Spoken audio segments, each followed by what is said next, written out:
Magandang araw po sa inyong lahat. Andito naman po, ipapakita namin sa inyo ang installation po ng set A ng Shinong Rice Mill Machine. Kaka-install lang po namin sa Hagna, Bohol. At kasama po yung technician namin. Andyan po, siya po yung nagtitrain at nag-install dito. Ang testing nito ay unang salang po, gamit po yung red rice na palay. So, iti-test po ito. Makikita niyo po dito ay ang local made na palay cleaner. Siya po yung naglilinis ng palay bago po papasok dito sa ating Shinong Rice Mill Machine. Meron din po itong elevator na nag-aakyat ng palay papunta po dito sa Shinong Rice Mill Machine. Naka-electric motor din po ito. Nasa 0.3 horsepower ang electric motor ng elevator at 1.5 horsepower naman po ang local made palay cleaner. Ang Shinong Rice Mill Machine natin ay meron na po naka-built-in na distoner. Di kuryente din po ito. Meron siyang dalawang electric motor, isang 0.3 horsepower at isang 3 horsepower. At equivalent lang po sa 2.45 kilowatts. Single phase lang po kaya tipid po sa kuryente. Ayan po, meron din po itong sifter. Ayan ho, makikita ninyo dito yung unpolished na bigas. Galing po sa impeller at aakyat ng elevator papunta dito sa polisher. So makikita nyo po marami po yung dumi. Yung mga dahon-dahon at mga bato at mga dumi-dumi ay kaya pong i-separate ng local made palay cleaner natin. Kailangan po muna natin itong punuin bago natin actually pwede naman po tuloy-tuloy eh.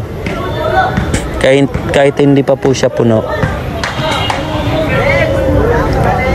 Red rice po itong try natin ha. Yan ho. Wow, napakaganda po ng bigas nito. Tingnan nyo po oh. Unpolished pa po yan. Oh, di ba? Maganda na po. How much more kapag dadaan dito sa polisher po. Magandang klaseng palay ito. Kahit black rice, white rice, red rice pwede dito ha. Kailangan lang po natin itong i-calibrate. Para pwede po sa white rice, may test natin sa white rice at red rice. Meron din po itong built-in na broken rice separator. Ang kagandahan dito, mababawasan po or maiwasan ang pagkadurog ng bigas dahil impeller po yung gamit natin. Ayan o, malakas po.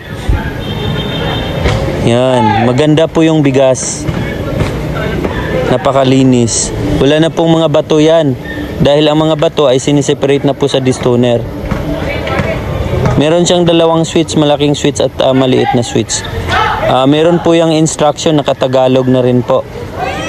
Merong polishing level control kung gusto natin na makinis yung bigas, pwede po. Kung pwede naman po na parang ano lang siya, na andyan pa rin po yung nutrients ng bigas, pwede naman po ilagay lang natin sa 0 or 1. Nagde-deliver nga pala kami mula Luzon, Visayas at Mindanao. Free installation na po. Meron nga lang delivery fee from Manila going to your area. At meron po kaming technician na pupunta sa inyo para mag-install. Wow, napakaganda po yung bigas. O diba? Pwede na pang negosyo to. Kung kayo ay nagbabalak magnegosyo, magbabuy and sell po kayo. Ayan, simulan nyo na gamit ang Shinong Rice Mill Machine. Bili na po kayo, order na. Tawag na po.